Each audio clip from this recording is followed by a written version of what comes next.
Good morning, good morning, good morning.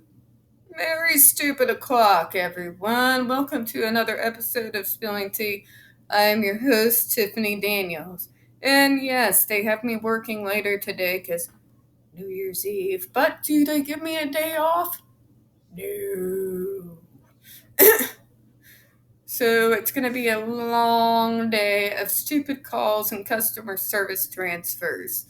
But anyways, we're going back to that horrible world known as the JRC this morning. And this is going to be interesting. We're going to go back in time. Yes, even before the consent decree of 1987. And we are going all the way back to 1979 in an investigative report done by the New York State Department of Developmental Disabilities. But before we go into it, we're going to go ahead and, usual disclaimers. First off, you are going to see the link to this investigative report right there in the description box, alongside the other pertinent links to the Stop the Shocks campaign, including Autistic Koya's massive archive on the subject, where we get the bulk of material on the JRC front for this channel. And also the templates, folks. I hope I don't have to explain it again. Sign your name, click on your senator, alright?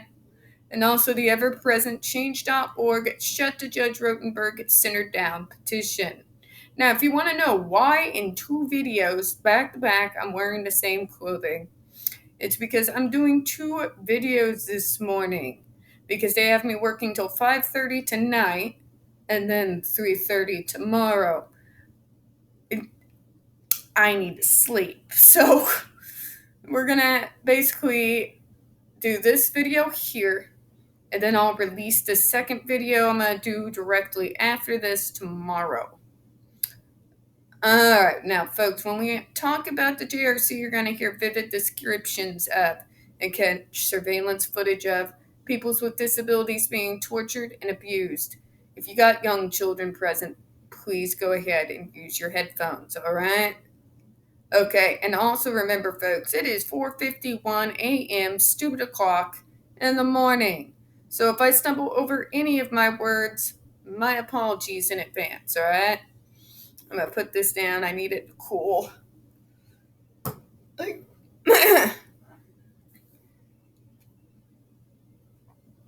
Burning the roof of my mouth with lava is not on my high to-do list this morning. Okay, so let's get started.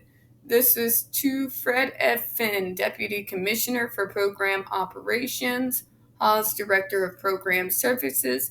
And remember, this is 1979, so at this point, the JRC was still known as the Behavior Research Institute. And this is when they were located in Providence, Rhode Island. The January site visitation team from the State Department of Education in the Office of Mental Retardation, remember 1979, and Developmental Disabilities, has completed its report on the Behavior Research Institute, Providence, Rhode Island. We trust that this will supplement and reinforce the verbal and anecdotal reports which were given to you immediately upon our return from that school, which serves autistic and other developmentally disabled children. Introduction. The Behavior Research Institute, BRI, Providence, Rhode Island, was visited by an interdisciplinary team from the Office of Mental Retardation and Developmental Disabilities on January 9th, 10th, and 11th, 1979. Authorization to conduct the visit and notification to BRI was provided by the State Education Department.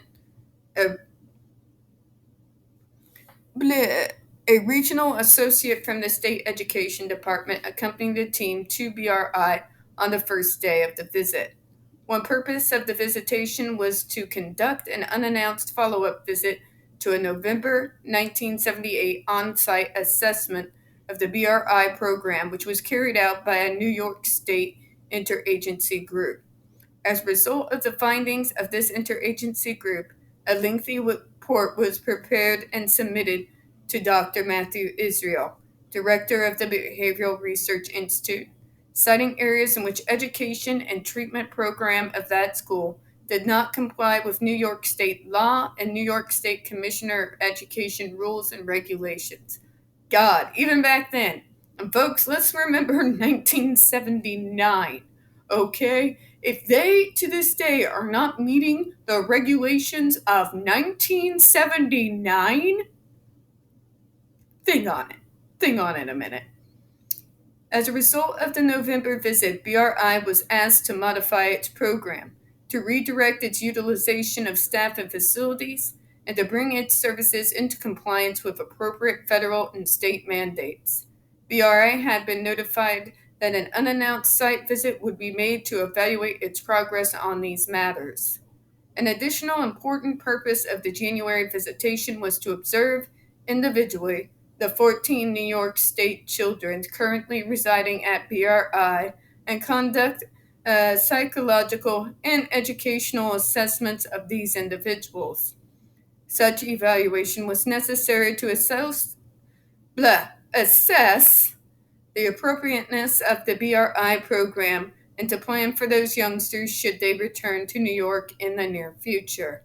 The following report is intended to supplement the initial site visitation report and will not repeat in detail the basic descriptions or regulatory deficiencies cited in that report. See November Site Visitation Report. Letter to Dr. Israel, December the 15th, 1978. The present report will focus on any change which have occurred since the November visitation and any areas of observation not noted in the November report.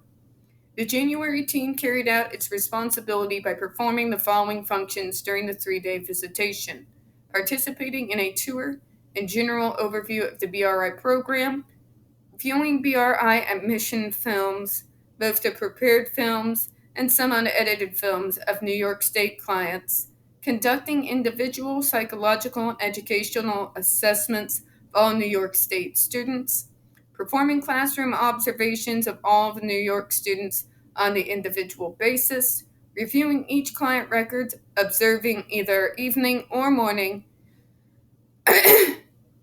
each residence which accommodates youngsters from New York, and holding brief discussions with Dr. Israel and more lengthy discussions with staff, the assistant to the director, the education consultant, the lead teacher, the lead treatment programmer, the registered nurse, and some of the teachers, treatment coordinators, and treatment workers. BRI staff was generally cooperative during the visit and provided assistance during the testing procedures. They also obtained necessary records for review.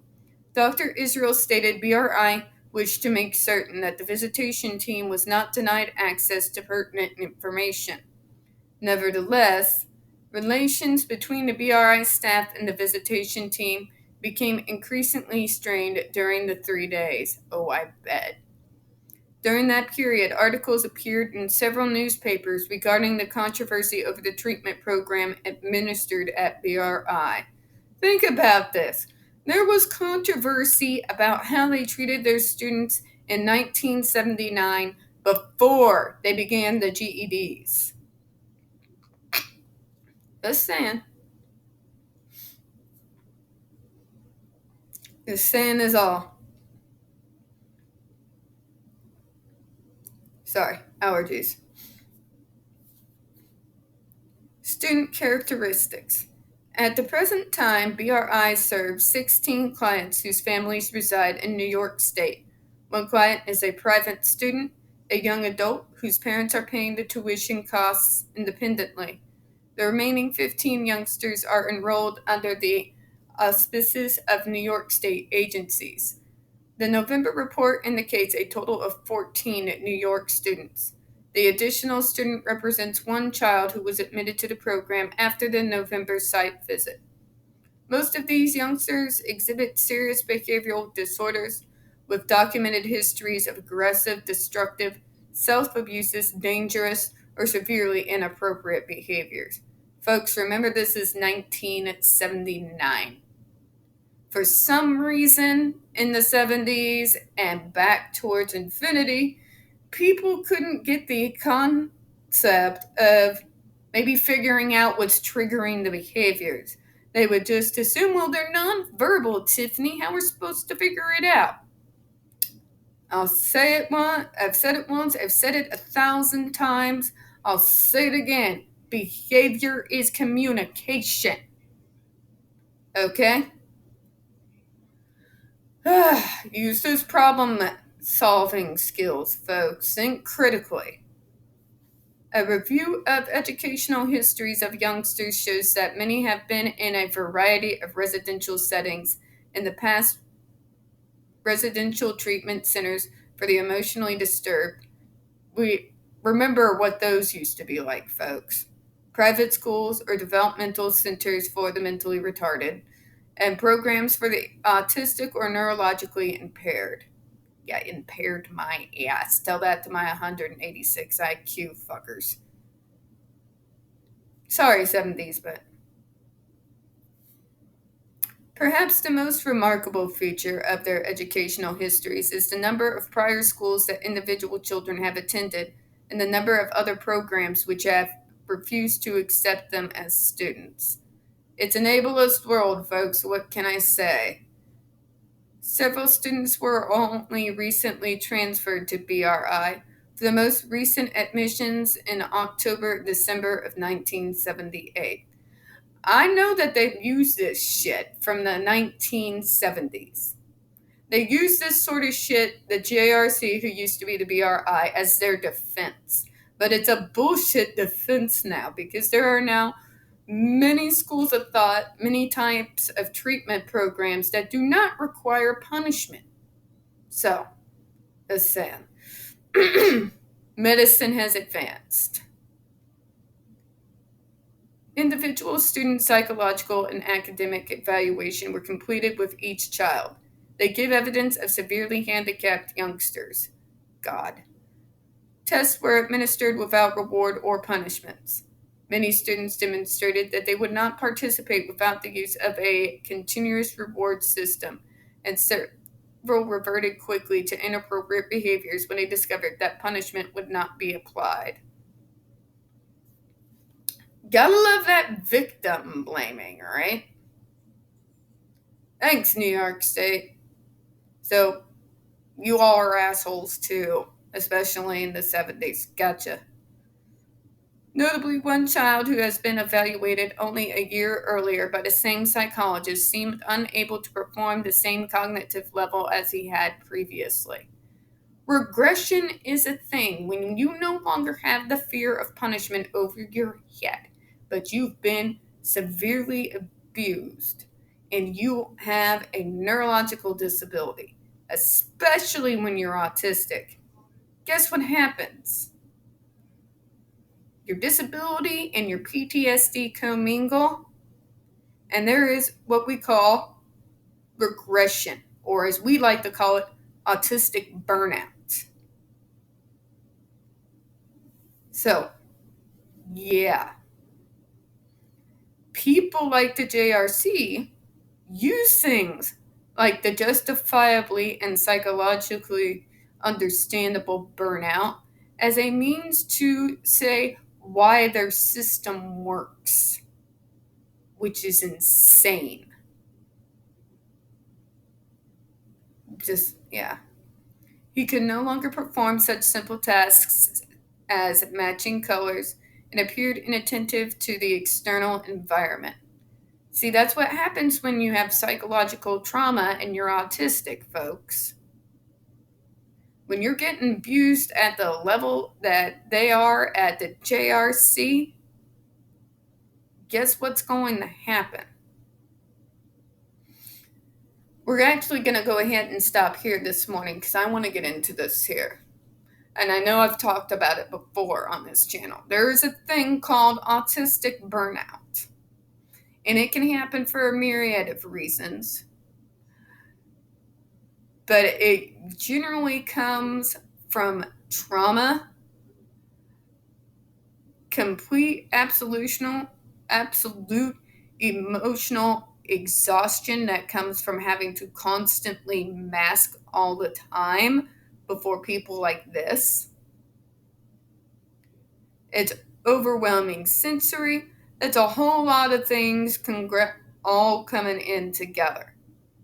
Now, take a person in a traumatic situation and pull them out for a minute.